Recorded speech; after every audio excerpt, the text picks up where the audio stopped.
it's clearly something, at the top end of the pitch. Obviously, with Christian Dennis being out for a bit of a lengthy spell, you took away another attacking option. So I just think we probably need that bit of muscle, but a bit of clinical muscle at the top of the pitch. I do actually think we are okay in other areas.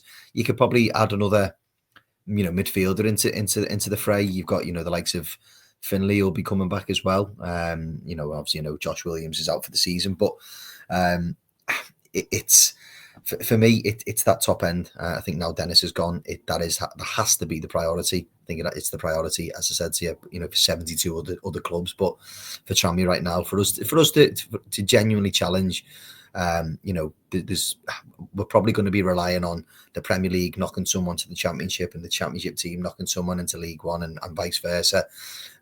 So we're probably waiting on a bit of a house chain to sort of domino effect, and we then get who we get.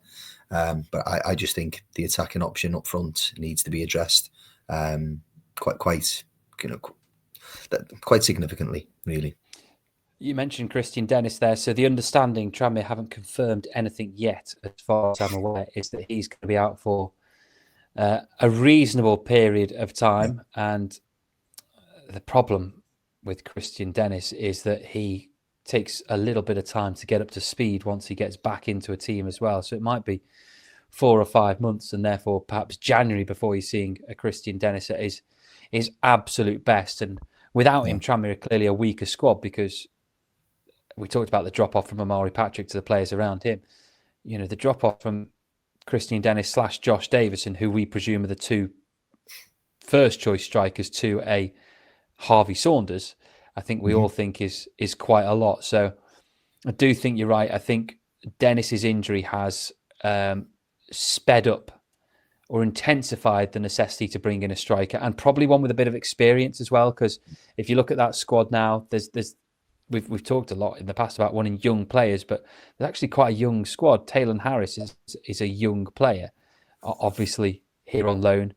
Noan Kenner is a young player. Billy Blacker is a young player. And there's the lad who's arrived on loan from Leicester as well, and Jaden Joseph, who we haven't seen play yet, is a young player. So, I mean, you're narrowing your search down, but it probably is an experienced striker you're looking for. Yeah, I think, we've definitely got a hell of a lot of experience at the back. The younger lads who've come in have kind of been complemented by a Smallwood or a Smith or a Brough, which has been quite nice to see. But I think at the top end of the pitch, I think me and like the group I go with, we're trying to sort of really back, Josh Davison this season, and it seems to. He seems to be kind of like liking the fans sort of being on his side, but we do all know that there is limitations to Josh, and I don't think that's unfair to say. Like you've said with Saunders, it's probably not good enough now you took a Dennis out.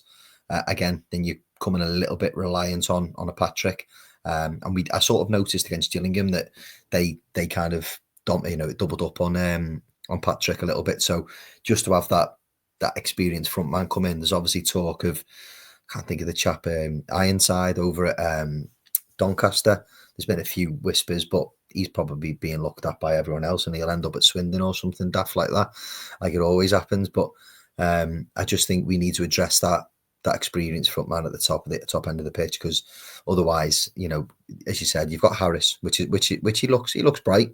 I'm more than happy with that. I'm never going to turn down, a young lad who comes in like an Apter, for example, and rips it up. But it's all hindsight, isn't it? And I think you're just a little bit more comfortable when a experienced Football League striker tends to come in. But it kind of needs to happen sooner rather than later. Well, it does, because obviously the transfer window closes next week, as we've touched on. Players that are free agents can still be signed. I noticed that PFA tweeting earlier about the players that they've still got doing a pre-season with them. I mean, some big names on that list. I don't know if you've seen it, Leon, but I've got it in front of me now, and looking through some of the players that are on there. I mean, Britta Sumbalunga, obviously getting on a little bit now, but still going. Fabio Barini is on there. Connor Wickham. Ravel Morrison for QPR and Manchester United. Kazenga Luar.